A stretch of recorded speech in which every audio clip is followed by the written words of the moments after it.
Olá, queridos. Nesse segundo áudio, daremos continuidade ao comentário que estamos fazendo do capítulo 3 de Filipenses.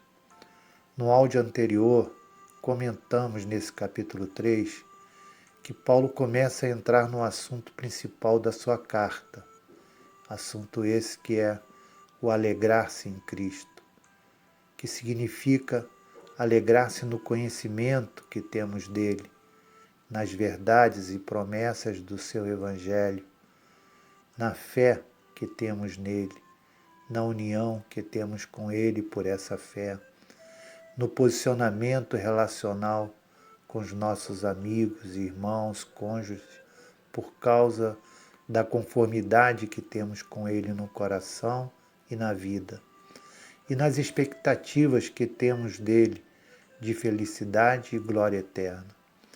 Essas devem ser as causas suficientes para a nossa alegria ou o nosso regozijar-se.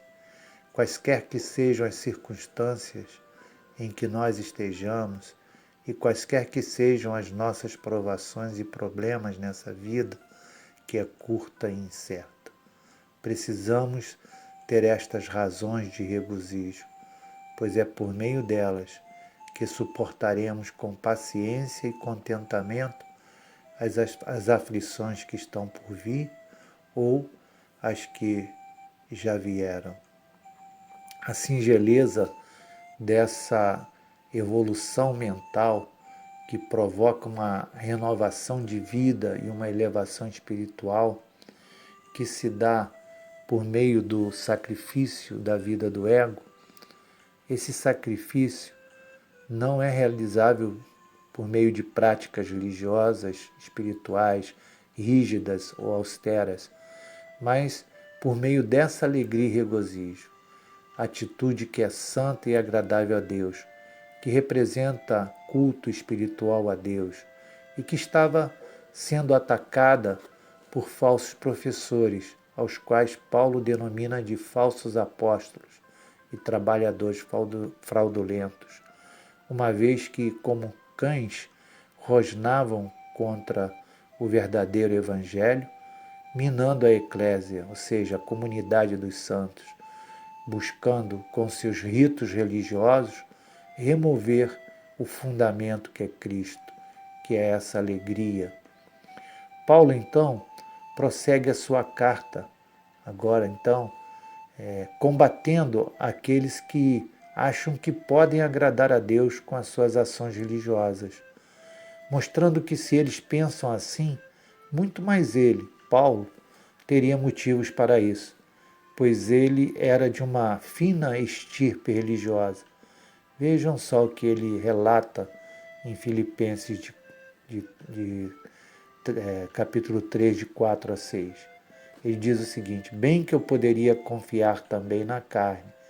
Se qualquer outro pensa que pode confiar na carne, eu ainda mais, circuncidado ao 8º dia, da linhagem de Israel, da tribo de Benjamim, hebreus de hebreus, quanto à lei fariseu, quanto ao zelo perseguidor da igreja, quanto à justiça que há na lei, irrepreensível.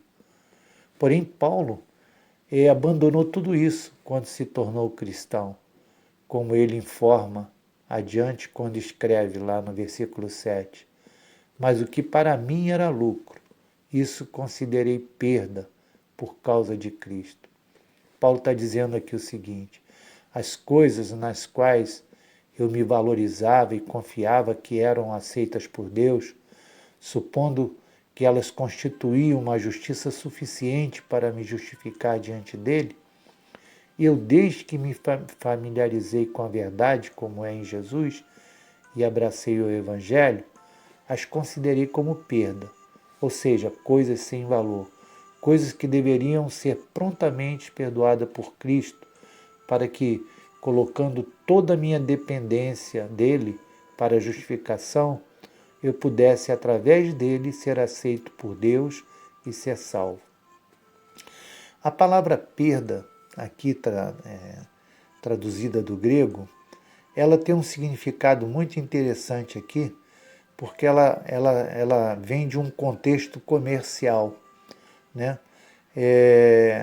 Aqui ela está dizendo de uma perda que se dá quando estamos no mar e precisamos lançar, né, de dentro de um navio as coisas que estão nele, para que o navio, para que as pessoas a bordo, né, e o navio sejam salvos.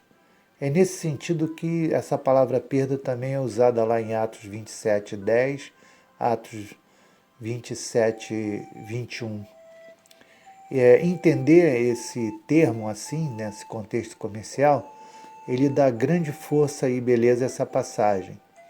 É como se Paulo estivesse dizendo assim: ao fazer a viagem da minha vida com o objetivo de obter a salvação, propus comprá-la com a minha circuncisão e o meu cuidado em desenvolver os preceitos rituais e morais da lei. E valorizei muito essas coisas devido ao ganho ou à vantagem que eu deveria obter por elas. Porém, quando me tornei cristão, joguei de boa vontade todos eles ao mar, pois elas não têm valor algum em comprar a salvação. Isso eu fiz com o objetivo de obter a salvação pela fé em Cristo, como meu único e suficiente Salvador. É isso aí, queridos. Nós precisamos desapegar de muitas coisas que temos carregado nessa viagem.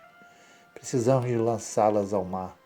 Precisamos de nos desapegar de todas essas coisas materiais, emocionais, religiosas, que têm comprometido a nossa viagem em Cristo. Coisas essas que Paulo considerava como esterco. Sim, veja o que ele escreve no versículo 8 desse capítulo. Ele diz o seguinte: sim, deveras considero tudo como perda, por causa da sublimidade do conhecimento de Cristo, meu Senhor, por amor do qual perdi todas as coisas e as considero como refúgio, como esterco, essa é a palavra, para ganhar a Cristo. Essa perda não acontece apenas quando Paulo se converte, pois ele considera todas as outras coisas, por mais valiosas que sejam, apenas uma perda. Assim, ele caracteriza aqui nesse trecho que viu sob a mesma luz todas as coisas que os homens valorizam e sobre as quais constroem sua esperança de salvação, tais como seus talentos naturais e adquiridos, seus conhecimentos, suas virtudes moral e até as suas boas obras. Tudo isso, bem como todas as riquezas, honras e prazeres desse mundo, coisas que pessoas buscam para a sua felicidade, sim, Paulo considerou como refúgio ou como esterco, com o propósito de ganhar a excelência do conhecimento de Cristo, seu Senhor. É isso aí, meu irmão. Paulo pensa assim, fala assim e vive assim, porque ele quer alcançar o conhecimento experimental e prático de Cristo como seu Senhor, como seu profeta de ensino, seu sacerdote expiatório e mediador, seu rei e libertador, reinante em seu coração por sua graça e governando sua vida por suas leis. Pois Paulo pretendia que isso fosse entendido pelos filipenses como santificação, isto é, uma forma íntegra e coerente de viver diante de Deus em obediência prática, como modelo de uma mente iluminada e justificada por Deus em Cristo Jesus. Uma mente renovada, conforme o mesmo Paulo escreve lá em Romanos 12. Paulo, meus queridos, vê tudo isso, que todas essas coisas que possam vir a competir com o conhecimento de Cristo, como desprezível. O importante para ele é que Cristo Jesus seja seu Salvador, seu Senhor. E com o propósito, para que assim, conforme nós vemos lá no versículo 9, ele seja achado em Cristo, não tendo justiça própria, que procede da lei, senão a que é mediante a fé em Cristo, a justiça que procede de Deus, baseada na fé. Ou seja, ele quer ser encontrado vitalmente unido a Cristo pela fé em amor, não tendo a sua própria justiça, que é religiosa, aquela justiça meramente exterior, prescrita pela tradição religiosa e realizada em sua própria força. Ele busca a justiça que é através da fé em Cristo, a justiça que santifica, isto é, que gera uma forma íntegra e coerente de viver diante de Deus em obediência prática e que é alcançada através da crença em Cristo e nas verdades e promessas do seu Evangelho. É isso que ele quer passar para os filipenses, é isso que o Espírito usa a vida de Paulo nessa carta, para trazer essa verdade até nós e edificar nossa vida. Para que nós busquemos essa justiça, como ele diz, a justiça de Deus, uma justiça que é o dom da sua graça, que é a misericórdia de Deus, uma justiça que não é adquirida por mérito, e sim pelo Espírito de Deus. Não é afetada por nossas próprias forças. Ela é somente obtida pela instrumentalidade da fé, para a qual o Deus que nós cremos é justo. Uma fé que é produtiva de amor e de toda santidade, isto é, de integridade e justiça.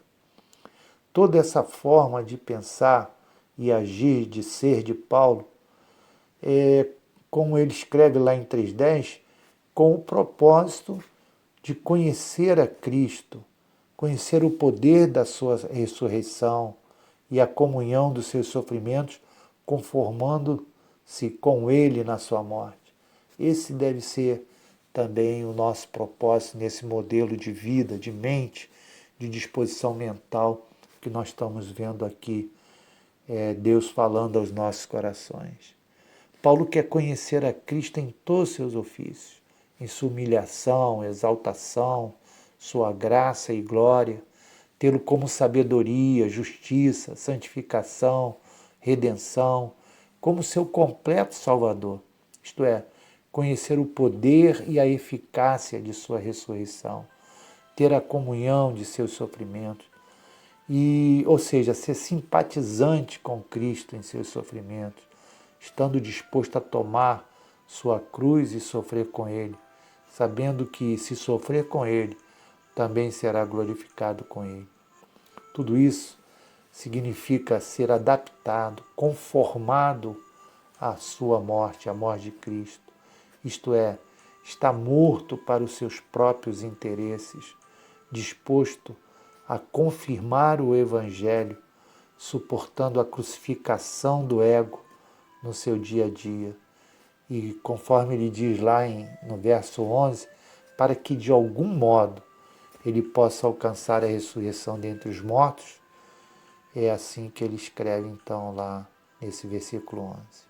Bem, queridos, enfim, tudo o que foi dito até aqui, incluindo o áudio anterior, é que Deus está nos exortando a uma disposição mental de alegria e regozijo em Cristo, a qual é totalmente contrária à maioria das pregações que vemos por aí, onde as pessoas estão sendo incentivadas a se alegrarem através das bênçãos materiais conseguidas. Os dias que estão aí e que estão por vir serão muito difíceis.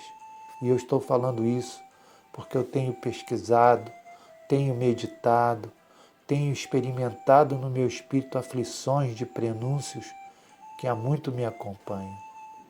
Precisamos, querido, aprender com o Espírito a experimentar essa alegria em Cristo Jesus.